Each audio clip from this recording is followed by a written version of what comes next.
Well, we are starting the holiday season, and I know for many of us, the word holidays can invoke many different feelings. Sometimes it's like excitement. I'm so excited it's the holidays. You know, those are the same people who have already put their Christmas tree up before Thanksgiving. They're playing the Christmas music, like they have their deadline. As soon as October 31st is over, like bam, it is permission to turn on Christmas music. They're ready to go. And then yet there's some of us who are like, yeah, I'm looking forward to parts of it. And then there's others who are like, this is the hardest part of the year for me. This is just hard. And so I just wanted to have a little conversation about that today and share some brain hacks for the holiday season. And the first thing is that all is calm, all is bright. And you can see that CALM I have written out because it is our acronym for today. It is what we're anchoring this conversation on. All is calm, all is bright. So when I was thinking about where's the first place we start when we are having brain hacks for the holiday season, and I think one of the misunderstood things that we have is understanding that our nervous system reacts first before our rational thinking, before our mind. And so a lot of times we don't even understand why our body is reacting a certain way. And then we're making decisions based on how our body's reacting without even knowing that's what we're doing. And so calming our nervous system is the first thing that we do and have awareness on, is understanding what is our nervous system even doing in this situation. In the holidays, there's a lot going on. So there's past memories that you have based around holidays. There are past childhood memories. There's overwhelmed feelings, and there can be overstimulation. There's a ton of like people events. Maybe you're not like you're not that extroverted person that gets filled up with all the people stuff, but yet your next 2 months are going to be packed with people stuff. The overwhelm can be things such as packing your calendar so tight that you have no opportunity to rest. Past memories. A lot of times in our holiday seasons, certain smells, certain images, certain songs, music can all trigger your nervous system without you even recognizing it. And so one of the things that we need to have awareness around, because awareness always is the first step of change. So one of the things we have awareness around is, what am I feeling? And I like to use my feelings as a check engine light. So do I feel like I need to escape? Do I feel like I could erupt? Do I feel like I can't absorb any more feelings right now? Those are for your like HSP empath type people who absorb everyone else's feelings too. And you're like, oh my goodness, I can't feel anything else right now. I feel anxious. I feel agitated. I just want to sleep until after the holidays are over. I need to quiet my mind. I feel numb. I feel like I'm walking through the motions. I put these in 2 different color squares because they are actually different ways that our body self-protects. One is sometimes our nervous system gets into hyperarousal where it scans the environment and says everything's a danger. And the other one is hypo, where it's like, I just need to check out. And those are both self-protection modes. And that happens first on a nervous system level. Have you ever felt that, any of these before? It's your nervous system trying to protect you. And so we use that as a self-protection, as an awareness piece. And so what we do is we ask ourselves some questions. Okay, if I'm feeling this, if I go back to this list, let's pick one. okay, I feel like I need to escape. Say that's what I'm feeling, right? What things make me temporarily feel better? What do I usually do when I feel like I want to escape? Do I hide on my phone?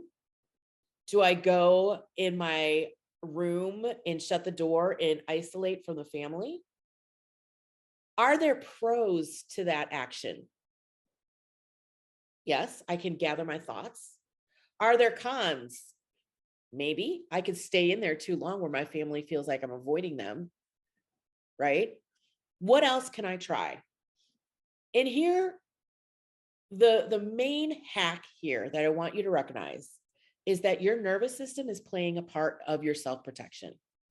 And the actions you choose based on that could have some beneficial things and could have some non-helpful things. But when you're aware of it and how you normally react, like those are patterns.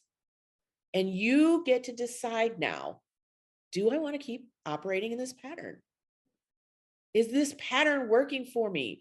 Is when I'm feeling that need, that overwhelming need to escape, and I shut out everyone, I have a wall up, is that also helping me have that connection that I want with my spouse or with my children?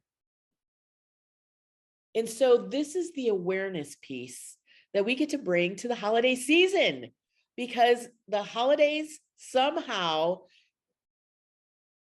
I would say, prick that nervous system to different levels than in other periods of time in the year. Okay, so our nervous system reacts on a subconscious level. It picks up stuff in our environment that we don't even realize. So a lot of times we need, besides going through that process in the other slide, there's some hacks that we can have, because we do need to calm our nervous system. I told you our nervous system was operating out of protection, protecting us, right? Some of the sensory hacks: get moving.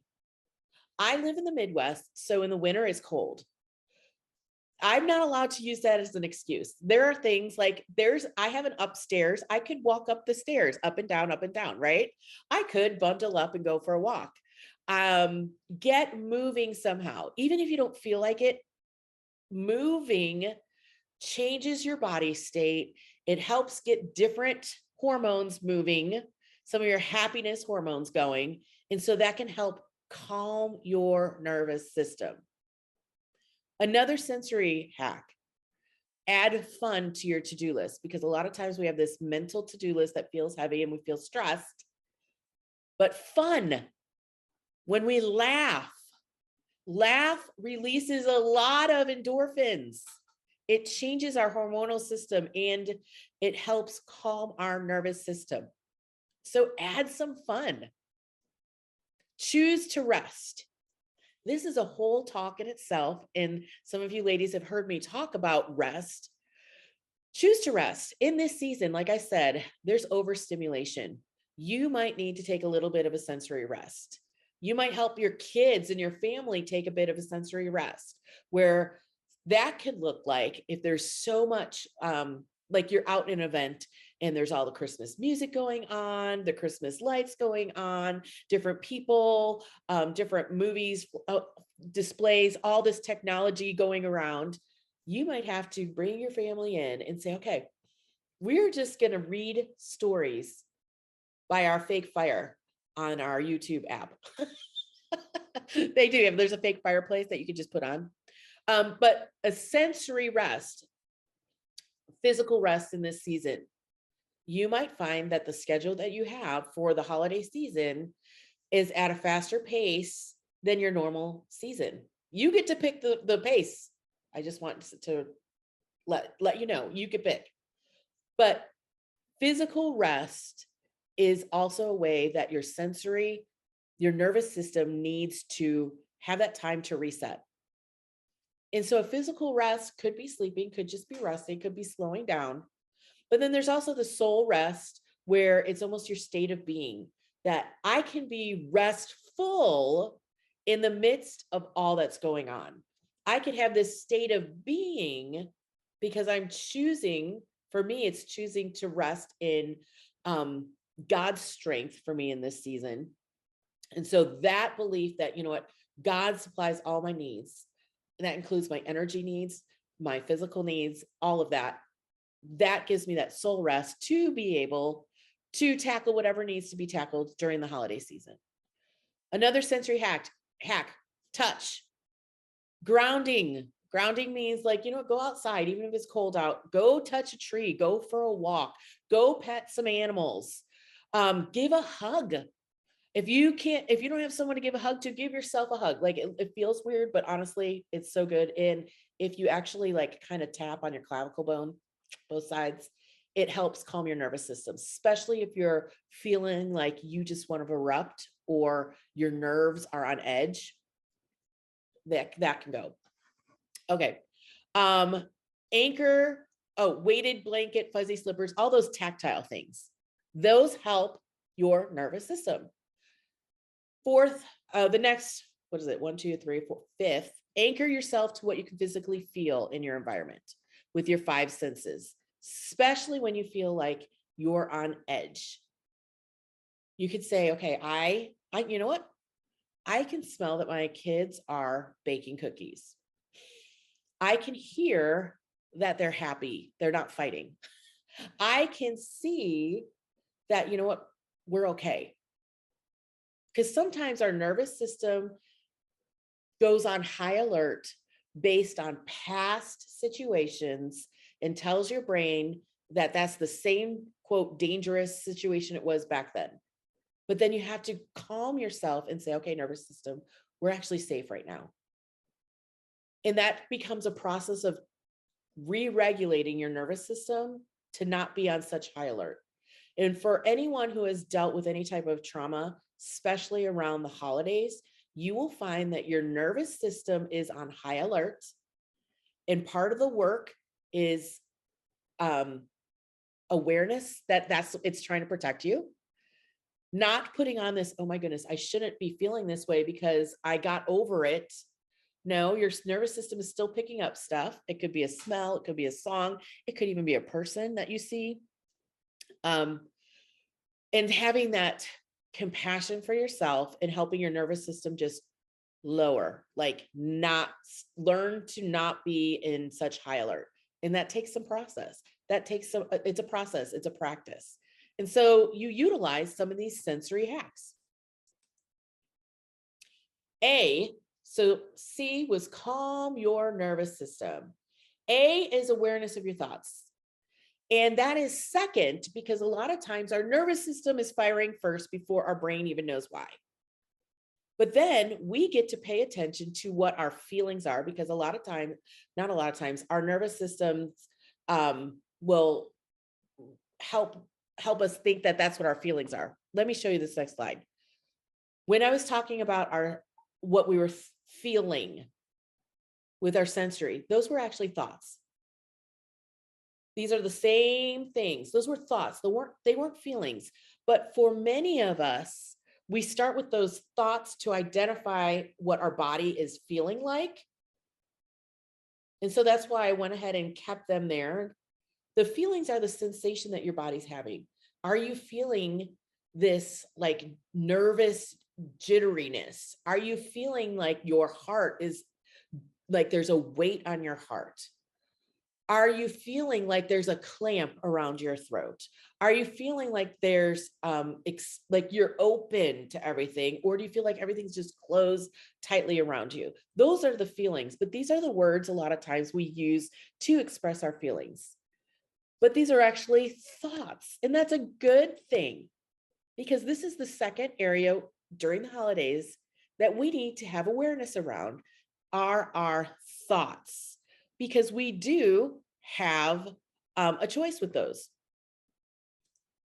Okay, so with the holidays, what narratives am I telling myself about the holidays? What narratives? You can even type some in the chat. I'm excited. This is going to suck me dry.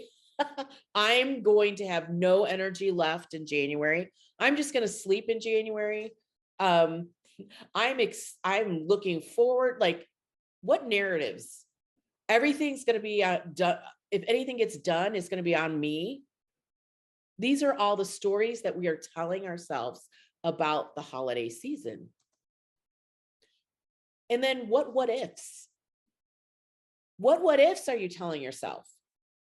What if I go to the family dinner and they start X, Y, and Z conversation? How am I going to handle it? What if so-and-so shows up? What am I going to do? What if they don't like my gift? What if it snows so much that we can't actually get out and we're stuck inside? What if, those what ifs, our brain likes to think that it's helping us to think of every possible scenario to keep us safe, but the what if is still fear of future. And it robs us of the joy of the moment, of living right now. We get stuck in what if thinking. Our brain then creates narratives around the what ifs. And then your feelings and your nervous system starts responding to your what if scenarios because your brain can't decipher that it hasn't happened. It thinks that because you're thinking it, it must be important. And so then it starts firing all the hormones and everything. Your nervous system starts going and you're like, I hate the holidays.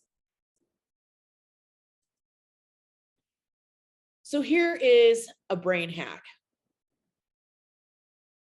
Thoughts are not facts. If you can wrap your mind around this, this will help you. Thoughts are not facts. Okay, I've got these 4 statements. Which one are thoughts here? Christmas at grandma's is going to be so hard. Is that a thought or a fact? See from the panel here, it's a thought. Yes, Christmas at grandma's is going to be so hard. That's a thought. Is that 100% true? Will it be hard? The second one, we will bring a dessert. Is that a thought or a fact? Yeah, it's a fact. This is a fact. I can actually measure it. You know what? I'm going to bring a dessert. Third one, no one will like the gift I'm giving them. Thought or fact? It's a thought, yes. And the fourth one, I have 5 celebrations to attend.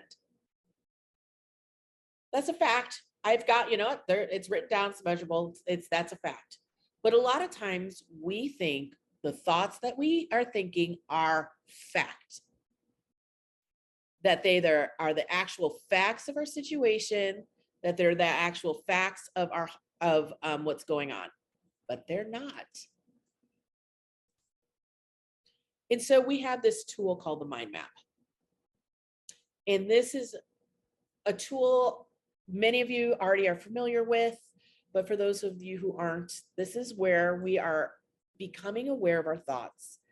Our thoughts give us our feelings, and we make decisions based on how we feel or what we want to feel. And that gives us our results, right? So if we go back to the previous examples where the thought was, I want to escape. That's a thought. It's not fact. It's a thought. I want to escape. And how did that feel? Made me feel numb. It made me feel just not necessarily tight, but just not there, disconnected. And what were my actions? Binge watching TV on Netflix, avoiding doing anything with my kids, checking out because I can't handle it. And what are my results? My kids are running around the house wild. My husband is upset because we aren't talking and he thinks I'm mad at him. And then my thoughts become, see, I need to check out even more. Everything is hard. And so it's like this roundabout thing. We need awareness around here. Usually this is where I start is, how do I feel? And then I ask myself, what was I thinking right before I was feeling that? So with the mind map, here are some questions that you can ask yourself. Is this thought 100% true? How is this thought or belief working for me? And for me, does this thought line up with God's word? What could I choose to think instead? Because this is the one area you actually have control over. You don't have control over what other people think. You have control over what you think and your reactions to other people. And so you can actually change your thought. My old thought was, I just want to escape. Okay, so what if my new thought is not, oh, I want to be with everyone, because my brain will be like, you are a liar. You do not want to be with everyone. If you went from I want to escape and then you decide, okay, my new thought is going to be I want to be with everyone, that's cognitive dissonance. Your brain knows that you're lying to yourself. So maybe my new thought is, okay, I want to escape. I am feeling like I need rest. I'm going to give myself permission to rest. Rest in a healthy way. Like I could start there. And then my instead of avoiding the world, it could be like, you know what, I'm going to choose to rest for 30 minutes. Whether it's a sensory rest, whether it's a physical rest, whether it's a creative rest, anyway. And so then how do I feel? You know what? I'm giving myself some of that permission to regroup. Before it was like, I have to just numb out because I'm so overwhelmed. And then I feel guilty that I numbed out and I'm overwhelmed. But this is like, I'm giving myself permission. And so my actions might be for 30 minutes. I'm going to tell my family, you know what? I am going to read my book for 30 minutes. If you need me in an emergency, let me know, kids. But I'm just going to have some time alone. Then I will come out, right? Then kids aren't going crazy. They know their expectations. They know the parameters. Husband knows that you're coming back out and going to have a relationship. It's not this vicious cycle of guilt and shame for reacting a certain way. Here's some more questions that you can ask when you are like just sensing that something is off in what you're feeling. What am I pretending to like that I don't like? I thought that was actually a really good one for the holidays. What am I pretending to like that I don't like? I don't like eggnog. So why do I buy it every year? No one likes it. It just goes bad. Okay, what am I pretending to like that I don't like? What am I focused on that I don't want? Sometimes in the holidays, we can think about all the things that we don't want. Like, oh my goodness, I don't want to deal with this conversation coming up. I don't want to deal with having to blah, blah, blah. And then our brain is like, oh, that must be super important because you're thinking about it an awful lot. And then that's all it's thinking about is everything that you don't want. What do my emotions in this situation reveal about what's going on in the inner me? What if it gets to be easy? What if the holidays get to be easy? What am I tolerating that maybe I didn't realize could be changed? For many of you, some of the thoughts that you thought were fact, if that's going to be a shift where you're realizing, oh my goodness, that's not a fact. That's a thought I can change. In the midst of my current circumstance, what attitude or response could I have that would allow me to function at my best? Because your response to it is also in your control. So L is let go of expectations. Easier said than done. But this goes to another awareness piece that we get to have in the holiday seasons, because the holiday seasons seem to bring this up a lot. Expectations. Expectations are like opinions. Everyone has them. Everyone has them. Some people have opinions that you're like, you know what? Yes, I agree with that. And some of them you laugh. You're like, no, that is not, everyone has opinions. Everyone has expectations. Expectations are one's idea of how good or bad something should be. This is also a brain hack to hold. If you can understand this piece, that one of the reasons we have expectations is because it helps us feel like we have control and have the situation be what we deem is good or what we deem is bad, right? So it's this self-protection mode. That means if we do it, other people do it. So then we have an insight on why other people are putting expectations on us. It's a security measure. When we place expectations, we assume we have some level of control of the situation. Because we think like, if they would just act the way I want them to act, then I will not feel discomfort. I won't feel uncomfortable. It makes me feel a certain way, and I need to feel a certain way to feel safe, secure, calm, whatever, right?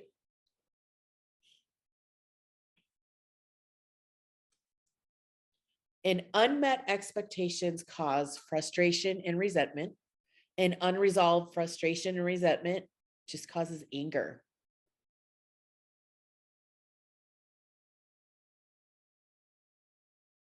So are you thinking like, Mo, should we not have any expectations then? No, we should have expectations, but we get to have healthy expectations. And when we set expectations, we need to understand expectations others have for you, and then expectations you have for you. And going back to the first one, holidays highlight expectations others have for you.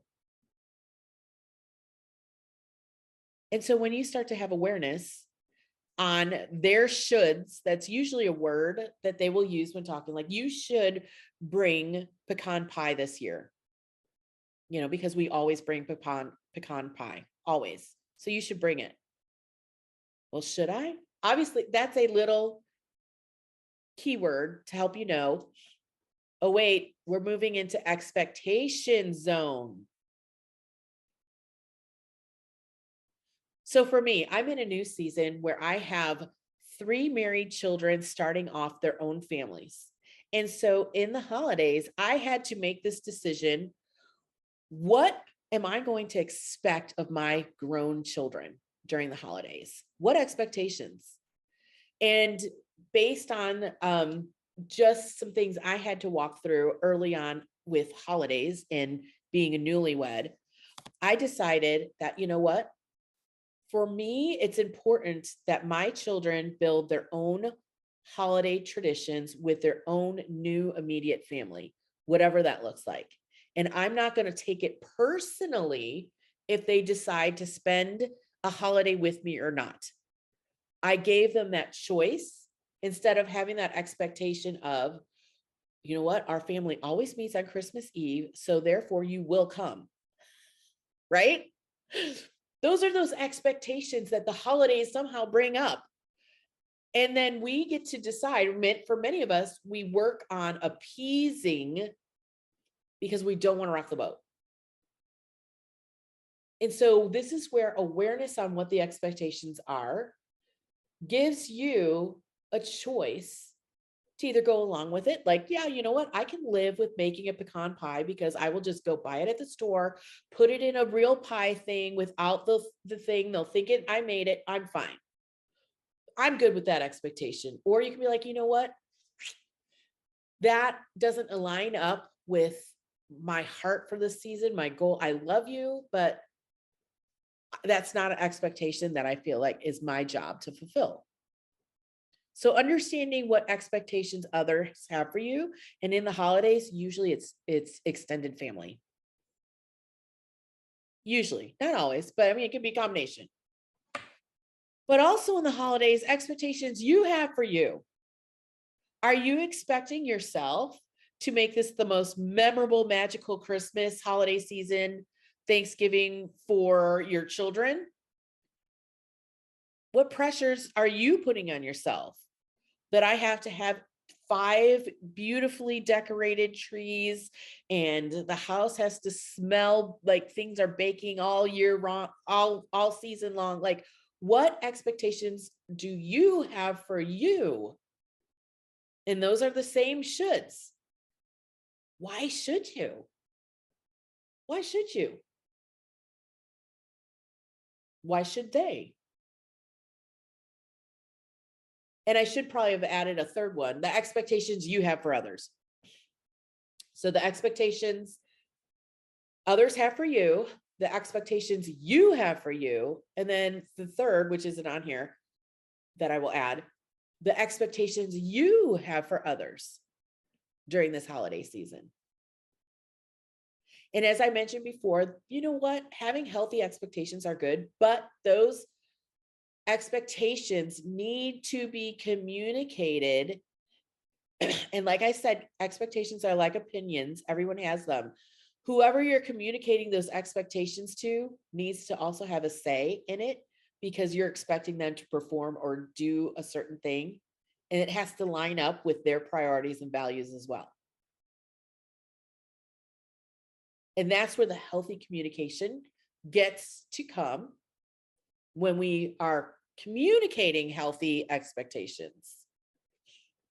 But a person gets to choose whether or not they get to put it on. So with expectations, after expectations, M, manage priorities.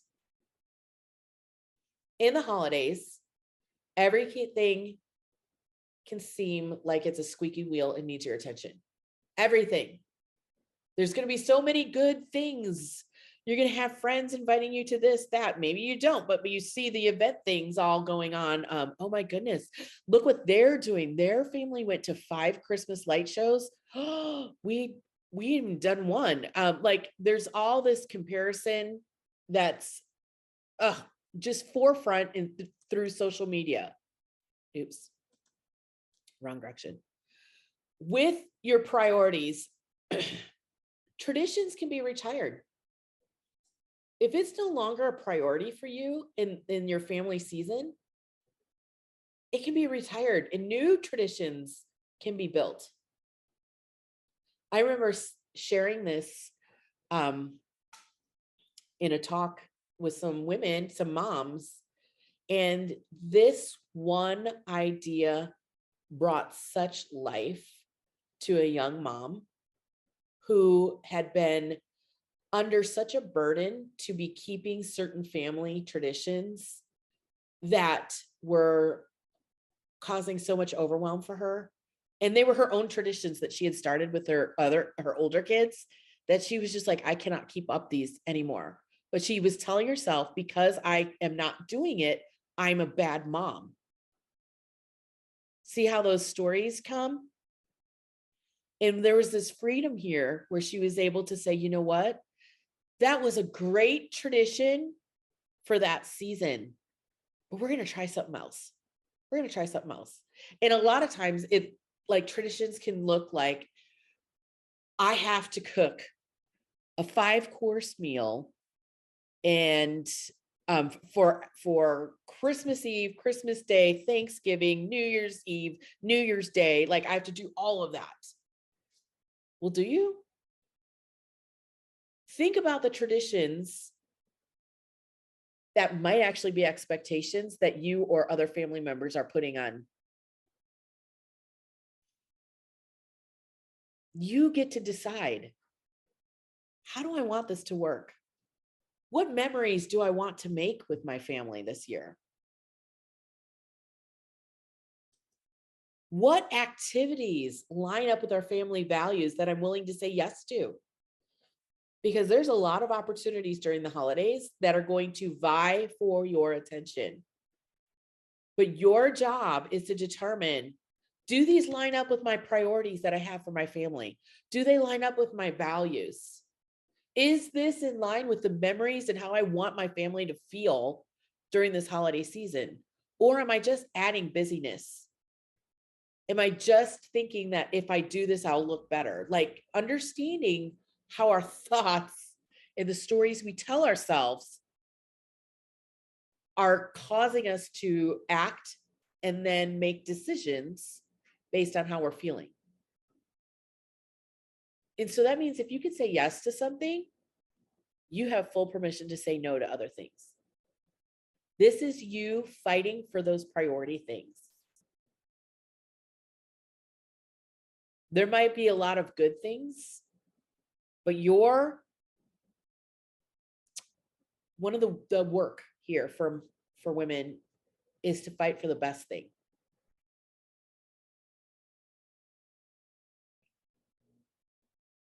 And here's the thing, what you might thought was the best thing might end up not being a great thing. That's great.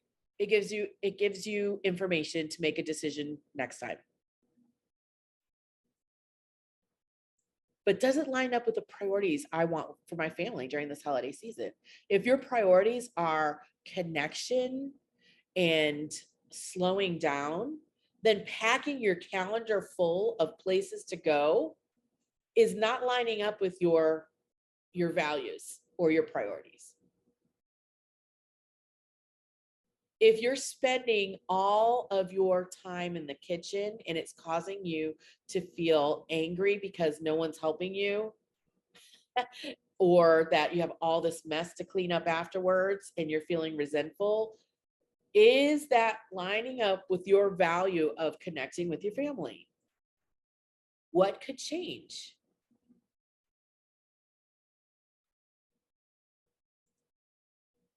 What decisions about the holidays can I make now that will save me mental effort later?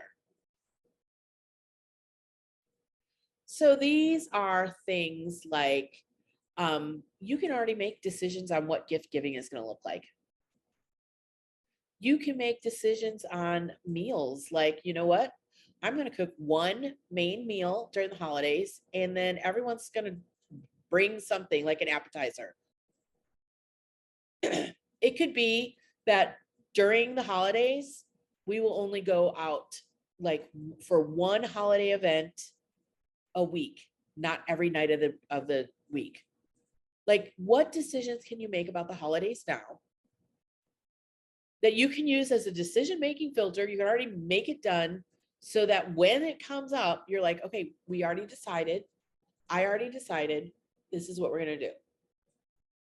For moms who homeschool, add that in. Homeschooling during the holidays does not have to look like homeschooling during the rest of the year, especially if there's opportunities for you to bring in some things that line up with your values and priorities that are unique to the holidays, such as doing baking for others, going Christmas caroling, visiting nursing homes, visiting family members. Like all of that there's different opportunities for learning there. But if we stay stuck in thinking it has to look this way, and so some of the decisions about the holidays could be for homeschooling, could be, you know what? We're going to start our holiday school, meaning we only do math is our only subject, or we only do a unit study, or we take off for all of December and pick back up in January. Like, what is a decision you can make now that will just help you save some of that mental energy from having to make all those little decisions later?